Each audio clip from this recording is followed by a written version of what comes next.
We're going to be moving now into our Heart-Centered Tech Awards with Amanda Kulong. She is the founder of Tech Zulu. She's also running the main chapter for Heart-Centered Tech. Hi, Amanda, take it away. Hello. Oh, I didn't know we were doing this part. Well, hello, everyone. Ted, you'll be happy to know I was actually a big part of the LA tech world for quite a while, too. With co-founding Tech Zulu, actually. Efren Toscano actually founded the company. I was his founding partner. We really saw a lot of amazing things come up in what we coined Silicon Beach now. I think everyone calls it that. So I just wanted to acknowledge you as well with everything that you're doing. You know, when I was in LA, I just recently left.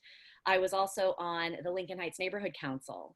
On the board of directors, and it was really, really awesome to see the work that you were doing with the really hyper local websites, with the My LA 311 app. You know, those sorts of resources really do help a broad swath of your community, which is a bunch of stitched up neighborhoods in LA, to participate in a much more proactive way. So great examples there, I think, of heart-centered tech, of inclusion, because the other side of the coin too with LA is when you have such a broad-based city spread out over, I don't even know how many miles, I just know how long it takes to get from the beach to East LA. That's all I'm gonna say with that. Thank you for the traffic light thing. I didn't realize that actually worked.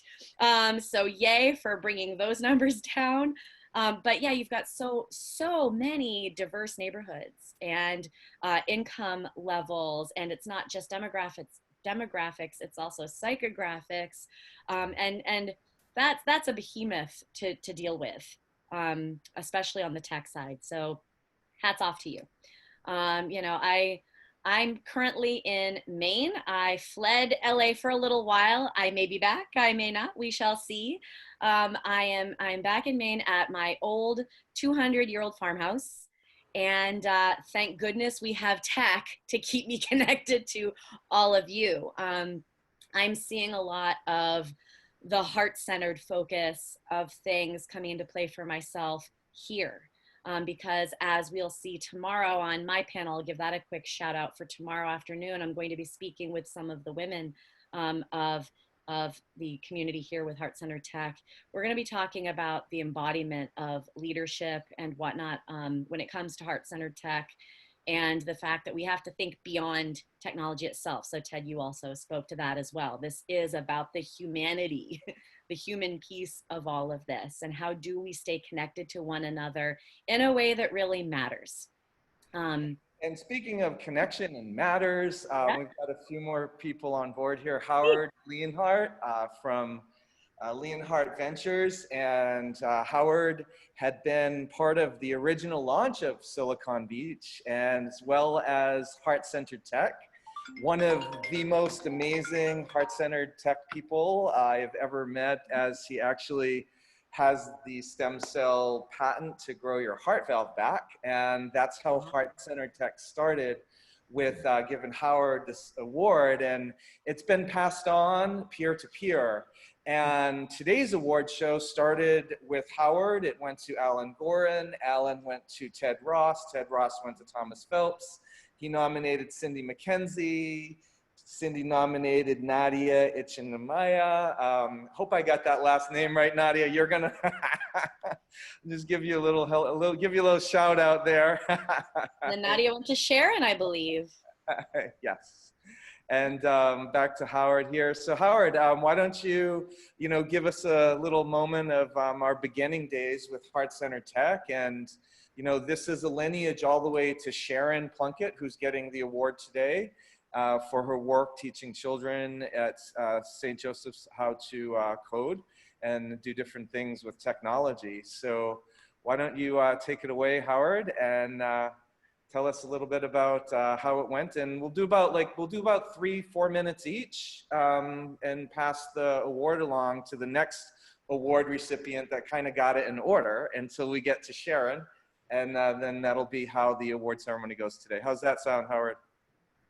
Jude, thanks for the kind words, and hi, everybody. And we're all gathered together, and Jude, thanks for your leadership in making all of this happen. We all, I think, share a common belief that treating people well, treating our community well, it's not just good for good's sake, it actually is good business.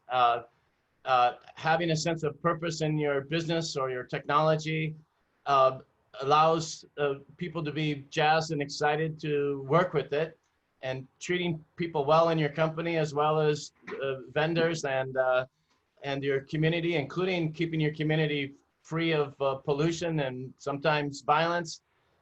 These are all things that we together believe will make for a better world.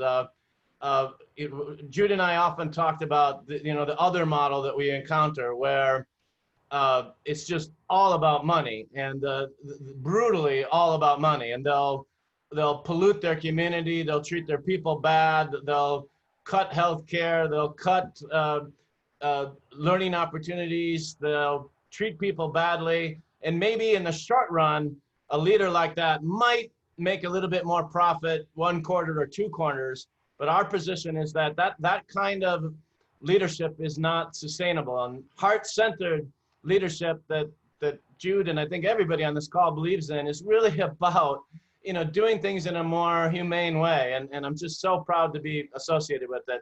In our small group here, we have 2 units, and the main unit, which is really the day job, is to work on regenerating organs with the combination of bioelectric signaling and biologics. And biologics include stem cells and a whole bunch of support factors like exosomes and nutrient hydrogel. And we started with the heart. So like Walt Disney said, it all started with the mouse. For us, it started all with the heart. But now we have 32 startups in our innovation accelerator, and we regenerate hair and skin and bladders and livers and kidneys and brains after brain injury. We're working on a study in Costa Mesa now for spinal cord injury regeneration and recovery, and we really are proud to be doing that. And we collaborate very closely with the USC Keck Medical Center. Dr. Mark Cunningham, who's head of the cardiac surgery department there, he's on our board of directors and a collaborative researcher. We just had a long call yesterday with the California Institute of Technology, better known as Caltech in Pasadena. We have a number of research collaborations with them. We have a number of research collaborations with UCLA. We just finished a bioelectric cancer treatment study there, not in humans, in animals. And we're so proud of that work. We're using bioelectrics to treat cancer instead of chemotherapy or radiation. And we're seeing some promising results. We're not the only group doing this. A couple of others are doing it as well. And we think we're going to have a chance to shrink cancer tumors with bioelectric signaling without having to give chemo or radiation to the patients, which could benefit many, and almost all of us know somebody with cancer. I have an office at Scale LA in West LA. I'm talking to you now, not from this lab, which is actually our lab in Utah. I live in Newport Beach now. I moved down in December, but I looked it up, and Newport Beach is still considered the Los Angeles metro area. And so I'm proud to still be, even though I moved 45 minutes south from Playa Vista, I still am proud to be a citizen of Los Angeles. Thanks, Jude. Hey, thanks, Howard. That's fantastic. I'm glad you're still part of the LA community as out there where you are. And thanks for being here today. And thanks for being part of the launch of Heart-Centered Tech all those years ago. And every year, Heart-Centered leaders have picked new nominees. And that's how we've gotten to Sharon today. Is you had chosen and nominated a few people over the years. I know Alon Goren has been one of your team members. He was nominated and he came on board. We had said he was gonna hear from him today, but he's not here today. So we'll jump to the next person after Alon. Alon had then passed the award over to Ted. And then Ted, you got the award. So we'll put you on the spotlight for just a second. Here is Ted Ross, everyone, CIO of the City of LA. And Ted, you got nominated by Alon during a blockchain summit at the Staples Center. Yeah, that's right. Yes. Yes, yeah, that's the one. So it's not every day that a government our size is at an innovative blockchain cryptocurrency summit. And really what it was is we were doing something that we called the Shark Tank, in which we took some city money and we said, listen, we're going to give a money, we're going to do a Shark Tank style competition in which we're going to give you 3 different civic challenges, and we'd love to see an innovative solution from one of the companies there on one of our challenges. And so we got a set of items. And so since then, we've been working with that company on it. But that's when we ran into Alon Goren. So it was a pleasure to be there and to talk with Goren Draper Home and to be at a part of this. But like I said, you're not in Kansas anymore when you're a government technologist at a cryptocurrency summit. The same way that they're probably not in Kansas when they're at City Hall. But it was a very great experience. We really appreciated it. But I think maybe what Alon maybe saw is the idea is that we try to be a city. We're imperfect. We have a lot of room for improvement, like many do. But we really do try to really make the most out of technology and what we can do for the residents of LA. We care passionately about it, and we've been pretty effective at it, and we have a lot more room to go. And you nominated Thomas Phelps after Alon nominated you. Yes. And he is the CEO of LaserFische. So what was it about Thomas that had you in mind for his nomination? You know, Thomas has worked at a set of places, and so his latest is at LaserFische. Thomas really cares. Thomas is full of energy. Thomas is the kind of person where at first you're saying, is this guy real? Because every time I seem to turn around, he's on another board, he's in another place, he's volunteering some other thing. I remember my daughter actually won a scholarship. She ended up down in Orange County at an award ceremony, and then Thomas Phelps shows up with the camera. And we had no idea like he had anything to even do with it. So you name the event, you name the topic. Thomas is always volunteering his own time. He's very, very committed to mentorship. He's committed to, you know, his Asian Pacific organization to try to help promote within the Asian Pacific community to promote things like executive presence, et cetera. So every time I turn around, he's volunteering and he's doing something. He's a member of ISACA around cybersecurity. So you name the topic, Thomas cares passionately. And at the center of it all, he's always helping people. And so I felt like that was absolutely a no-brainer for me to make that recommendation. And that's how the peer-to-peer awards work. Thomas got nominated next. And then after him, he found an amazing woman, McKenzie at Deluxe Media. And we will say hello to Cynthia. Hi, Cynthia. Hello, everybody. And I echo what Ted said about Thomas. Thomas makes me feel like quite a little slacker, which is really annoying because he's on every board. And one of the boards he's on is the board that I helped create, which is the STEM Advantage board. So, you know, we were created by a bunch of local IT leaders. I mean, heart-centered technology is a real tie to what we do. We, a bunch of IT leaders in Southern California got together and said there aren't enough women and minorities in tech fields.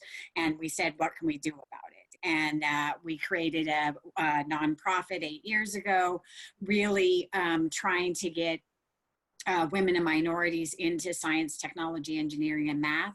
And we're completely successful based on the community. We work with local companies, Sony Pictures, where Nadya's at, farmers, Deluxe, where I'm at, Avery Dennison, you name the local company, and they take our interns.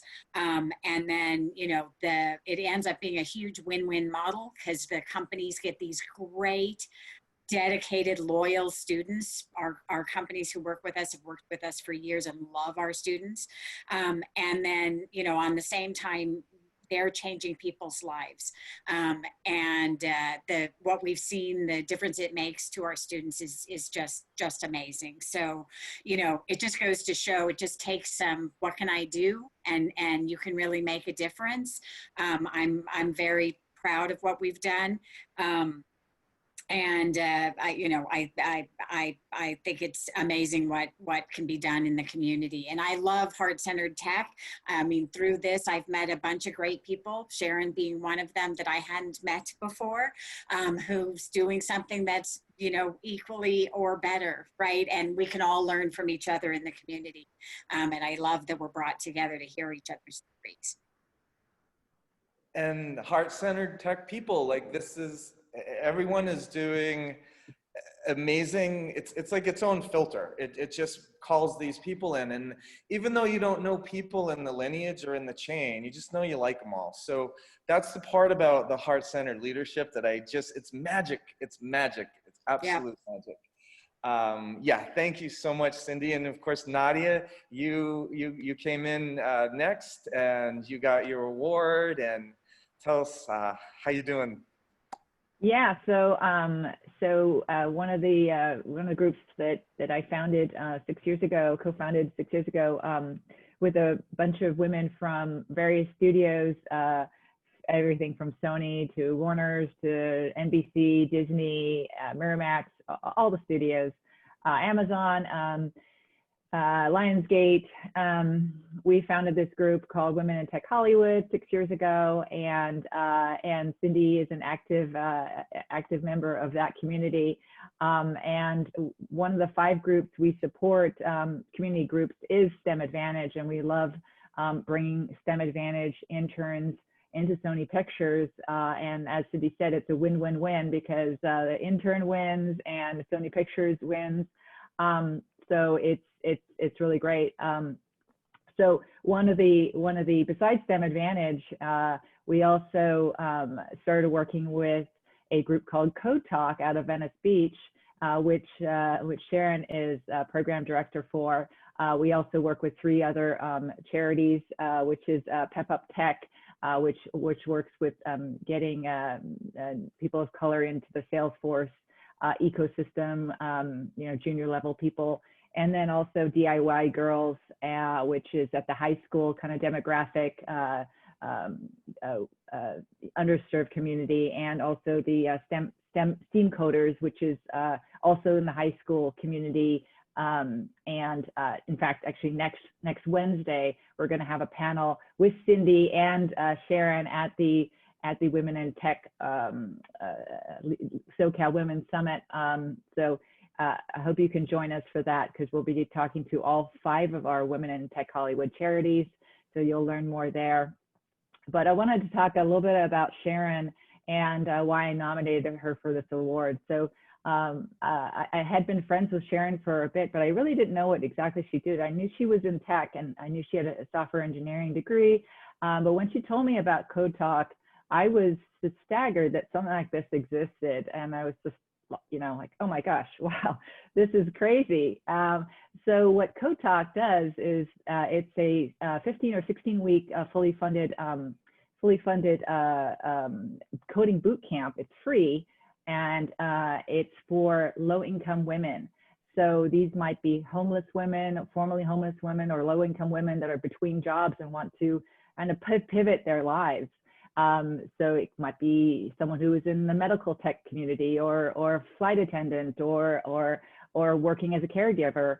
And so kind of what Ted was speaking to earlier, you know, being able to actually change the trajectory of someone's life is really, it really makes my week, right? When you feel like you actually had someone that was, you know, sleeping on a floor in the apartment, making, you know, less than minimum wage, caring for, you know, as a caregiver, and then they get an opportunity to get trained for 16 weeks in a coding boot camp, and then they become a junior software developer at Sony Pictures.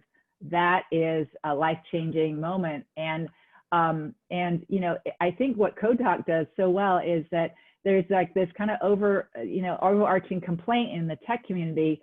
We can't find the people. We can't find the people of color, right? And that are trained in the tech community. So with STEM Advantage and Code Talk, we're able to say, actually, we have, buckets of people that are people of color, women of color, from Latinx community, from the Black community, and they are trained and ready to go, and then can get that welcome mat into places like Warner Brothers, Sony, etc. So you'll hear more from Sharon next week, but when I had the opportunity to select someone, it was just head and shoulders above anyone else. And what Sharon does, her work really makes me cry. I mean, it's just, I go to these graduations and I see the women that have been impacted by this and how they're able to see themselves differently. They view themselves differently after the 16 weeks. They view themselves not as someone that's broken or they don't view themselves as the result of their past. They view themselves as something that they created, and it's really profound and moving. And to see the joy and the light streaming out of their faces when they see that they can have a job in technology that is a junior level job, but is on a path for a highly compensated job, it is fantastic. And the work that you do, transforming young women, but also older women, and people in their 40s or 50s, and changing their life dramatically is just so moving to me. And that's why I wanted to nominate you for this award, Sharon. Sharon, you're an amazing heart-centered tech leader, recognized by the state of California. And I want to just give a shout out to Senator Ben Allen, Congressman Ted Lieu, and Assemblyman Richard Bloom, just for making these awards legit. They're heart-centered people in themselves, and they really like to see this in the communities for tech to be able to make our communities better. You have your awards coming to you. I've got them safe. Cindy, I still have yours. I got to get it to you. Usually these happen at the dinner parties, and because of how our new world here, we are now moving into a digital space of an award ceremony. And Sharon, you are an amazing heart-centered tech leader. All the minds that you have touched, and you've given people chances in their life that they would not have had before. Thank you so much for being a wonderful heart-centered tech leader. Thank you. I'm really moved and a little emotional about all of this, because it's definitely unusual to hear, the day-to-day of just going to work spoken about in this way. But so much of what's been said here today is resonating. I think I was in the technology sector. I was a technologist for 20-something years, and I think I, at some point, wanted to figure out, how I could be. I didn't feel satisfied or useful, and what am I going to do that's going to actually, really make a meaningful impact? And I even thought about retraining as a psychologist or a counselor, and then I had an epiphany. Technology is a tool, and Ted, you were speaking about how we choose to use technology as a function of how we see the responsibility of leadership, or even how we see our own potential contribution. And so this epiphany led me to just try to find out how I could use what I already had, and what if people who don't have access to this tool, or access to the machinations of it and to the products of it, what if they had access? What would that do? And then Code Talk really, Nadya did a really good job of kind of describing, what it is about. One of the things about it is we're accessing this latent talent pool, this kind of hidden, extraordinary talent that is out there, just completely obscured by circumstances like homelessness. I believe we're one of the only tech programs or boot camps in the country that actively recruits women who are currently homeless, like women who have been affected by human trafficking and domestic violence. And what we say is, so some stuff has happened to you, and you are the victim of either economic or circumstances that really don't define who you are. So let's put you in a safe, supportive environment and teach you some tools and teach you how to wield this thing. And then what do you see what comes out and see what happens when somebody who stopped kind of trying to just make it through the day and figure out where they're going to sleep tonight actually begins to think creatively and resourcefully and starts to look at this themselves as capable of wielding this tool that is technology. And why I think we might actually have a shot as a human race is because when people begin to discover this other realm for themselves, this whole other side, like, oh my God, I could make something, I could create something, I could have a seat at the table because what I say or what I make is valuable and it's valued. I mean, their first instinct is to turn around and help the person next to them. So talk about heart-centered. I mean, I think what has led every person that's here to this particular call today is our need or our drive to figure out how to use how we were able to pick up the tool because of some advantage or other, and then how we could use that and use our advantage to sort of like really put things right for people where it really isn't right now. And very quickly, there's, I mean, I could tell you a bunch of stories about graduates that we have. Nadya, when we talked about Code Talk and what we were doing, was one of the first to kind of open the door of like in a really, really meaningful, impactful way of saying, okay, so what you're saying is you are taking somebody who lived in her car or was a refugee to this country and shared a living space with a bunch of other nameless refugees to this country, who is going through this boot camp, handling all of the life stuff that's gone along with where she's ended up. And at the end of it, you're saying, okay, so this person is a front-end web developer, or this person can use the technology to solve creative problems and be a member of a team at Sony and actually really contribute and add value, and maybe even bring a slightly different perspective than the MIT grad would to our products. And so Nadya is really one of the first doors to open that has had just a huge impact on, let's just call it what it is, our credibility and bringing credibility to our work. And Nadya, what you have done for the women who have gone through this program, I think there have been 7 women that have been hired on by Sony and have gone from living on floors or living in their vehicles or in shelters, having gone through domestic violence, trafficking, torture victims, and are now working as developers at Sony Pictures Entertainment. And what that means. We've got to end on that note. Sharon, quick plug. I know you're doing a panel next week so people can hear more about you. Yeah. Where can they find you next week at your panel? Oh, yeah. Yeah, where is that? How can they find you? Oh, it's the Women in Tech Hollywood Summit event on Wednesday from 9 till 1:30 or 10 till 1:30. I can post it on LinkedIn, but if you go to withollywood.org, you will, withollywood.org, you will find it. And also for our panel tomorrow that Amanda is moderating, you can hear more about Code Talk and Wit Hollywood and some of the other women, heart-centered tech women. So that's tomorrow at 11 a.m. Pacific. Excellent. Thank you all for participating today in the Heart Center Tech Award ceremony. It was such an honor to be able to actually show a little bit about how the nominations work and peer-to-peer and how these people just magically come up and what they're doing in the world. It's inspirational, 100%. Thank you so much for being here today.